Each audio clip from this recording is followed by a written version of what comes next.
But do you know what happened? The plan was that he fails in that particular duty, so that at least he tarnishes his name by himself. But somehow Rigathi Gachagua escaped that particular trap. There is no presidential candidate who can just wake up in his normal mind and ignore the Mount Kenya region and they say, I will not get votes there, so I don't care about that region. Nobody can do that. Luo Nyanza cannot get a running mate position from William Ruto at all. Oburu is tired. Today morning, I was just going through some TikTok videos and I came across Herman Manyora's video. And ladies and gentlemen, if you've not met that video, this is what he had to say. Then William Samoei Ruto faced the challenge of picking a running mate. Will it be Kithure Kindiki? Will it be Gladys Wanga, John Mbadi, Pio Andai, Buru Odinga? I've always said it here that William Ruto does not have a problem right now as we speak in relation to who is going to be his running mate in 2027.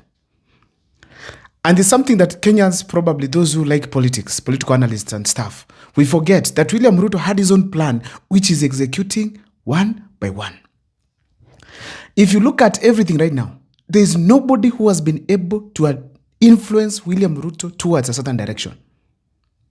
When Raila Amolo Odinga came close to William Ruto, maybe they were working together, everyone expected that now things are going to change. But show me one thing that has changed in William Ruto. Not even one. Not even one. Even the 10-point agenda, Raila Amolo Odinga could not influence for such things to be implemented to just keep their relationship. That one alone, it could not have happened. It did not happen under Raila Amolo Odinga's watch. So William Ruto does not get influenced by anyone. That is something that most analysts, we forget. He never gets influenced by anyone. He does what he thinks of that is right for him. He has his plan that is executing at every level. All these movements we are seeing here are just people who are coming simply to just make his plan work. Look at Musalia Mudavadi and Wetangula. When they were getting to William Ruto, they signed a pact. There was an MOU they had, 30%.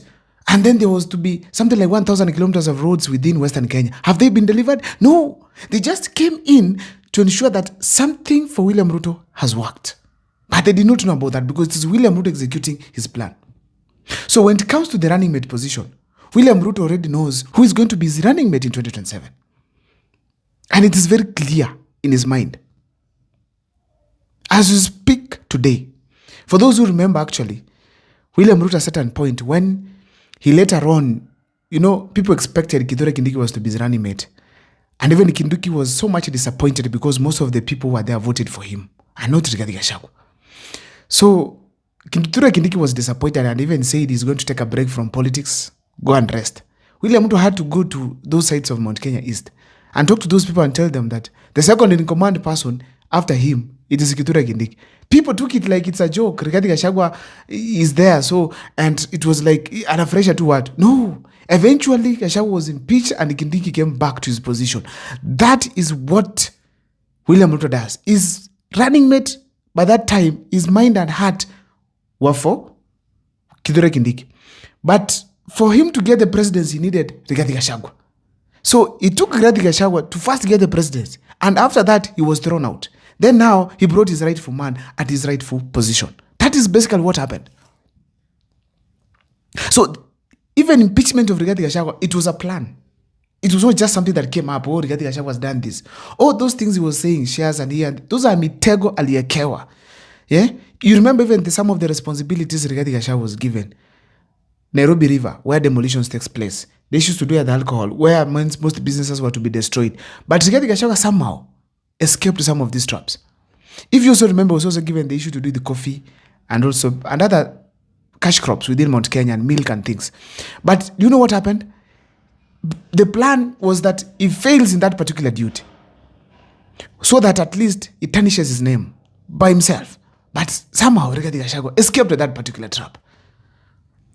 But the plan of William Ruto was to have Kithure Kindiki in office, and he did. And for those who think probably maybe it happened too early, that was the time it was to happen, so that at least there's a little bit of a time for the impact to be managed. Before 2027, I mean. So, ladies and gentlemen, there was a plan for William Ruto. And Kithure Kindiki was the person who was going to be his running mate in 2027. Nobody can dispute that. I'm very sure. For those who can be able to see, you can tell. Now, you could be asking why. There is no presidential candidate who can just wake up in his normal mind and ignore the Mount Kenya region and they say, I will not get votes there, so I don't care about that region. Nobody can do that. Nobody can do that. There's no one. As per now, nobody. And it's easy for William Ruto to manage other regions, divide and rule. But this one for Mount Kenya, he cannot. It's not easy because those people make a decision. Even if you pay them or not, you buy them or not, they will eventually vote towards one direction to a huge percentage. One direction. So he wants at least to take risk, even if it's risky. He must have someone from Mount Kenya. And who else do we have right now? He cannot throw away Kithure Kindiki and get someone else. It's Kithure Kindiki. Period. It's not going to happen any other way around. So he cannot just wake up and say, I don't want Mount Kenya. No, that's why he had to win the better note. That to at least even create a perception. To at least even attract the people of Mount Kenya East. He cannot ignore the Mount Kenya region. Number one. Number two, he does not want to cause more pain to the people of Mount Kenya. You impeach Gachagua, then you throw away Kindiki. For who? How? No way. He wants Kindiki to be there. He does not have the time to go and start again managing Kindiki impact. No way. So he has to play well with the people of Mount Kenya. So there is no way he can be able to get rid of Kithure Kindiki now. At least he needs Mount Kenya East if he does not get Mount Kenya West. Herman Manyora has mentioned some names here. And he's saying probably those are the people he's thinking of. Let me talk of Luo Nyanza. Luo Nyanza cannot get a running mate position from William Ruto at all. The Luo Nyanza people are not good during the campaigns and elections. They are good after an election when you are in office. That's how it has been. That's how leaders are used to. Raila Amolo Odinga was not good during an election or maybe campaigns. He's good after the elections to calm the country, to create the perception, to make the country running. So Luo Nyanza is coming after the election. There is where their deal is. You get this point? But before William Ruto is in office, he needs Mount Kenya. But when he's in office now, he needs the Luo people. And I've done a video, you can check on my videos here. I've done a video on why William Ruto needs the Luos. Every president needs Luos. That's how I've captioned it. So Luo Nyanza, forget about it. He was mentioning people like Opiyo Wandayi, John Mbadi. No, those people cannot bring votes on board. But they bring a perception, their knowledge, their mouth. They're very vocal. And in fact, William Ruto, imagine the Luo people did not vote for William Ruto last election in 2022. They also had a presidential candidate. But William Ruto has taken more development projects there than even in the coast. William Ruto has also given them 2 CS positions, not just any other person that were his friends. People were seriously against him. What else do they need?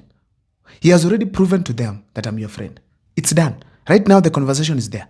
He already has Gladys Wango, Opiyo Wandayi, John Mbadi, plus many other leaders like now Oburu Odinga, the leader of the ODM party. So he can be able to get votes from there. He just needs probably 700,000 votes, or maybe even 1 million if it's possible. So basically, that will be managed. That will be managed.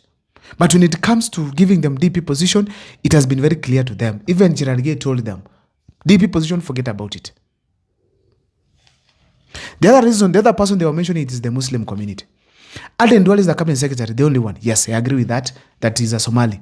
But the fact remains that they have been given very key dockets in the country, especially of security. Look at the DCI. Look at now Nuruddin Haji, NIS. Now, if you check across again, there are many other positions these people they are holding. So when you consider that they have been given this kind of consideration, they already feel contented. William Ruto as well has been able to prove to them that I'm your friend. Let your businesses grow. Let you get IDs. Many other things. That is a way to keep that community intact, which is amazing. So that is already taken care of. Luos, done. Muslims, done. Who is next? The other ODM people. Alias Anjo, Wycliffe Ambetsa Oparanya. One thing we must remember, Raila is no longer there. These people were brought in because of Raila. Raila is no longer there. Now, going forward, these people do not have the capacity to mobilize or even do campaigns or even marshal votes across the country. They only need now to concentrate in their small needs, Mombasa, Kakamega, like that. And that's what they're best for, at least to bargain for their seats again after 2022. CS positions. CS positions. That's basically what is going to happen. They don't have Raila again with a movement. They don't have. So they are going to play by William Ruto's game. No other thing. He mentioned about Oburu Odinga. That's Aman Manyora. There's no way Oburu Odinga can be a running mate for President William Ruto. Honestly, he's very old and he's tired. For the people, even the ODM position that he's holding right now, I feel strong that he should go home and rest. Oburu is tired. I don't know what is your take, but in the comment section, share with me on what you think, whether I'm right or wrong by saying that William Ruto will pick Kithure Kindiki as the running mate come 2027. My name is Abel Mugwa. Thank you so much for watching.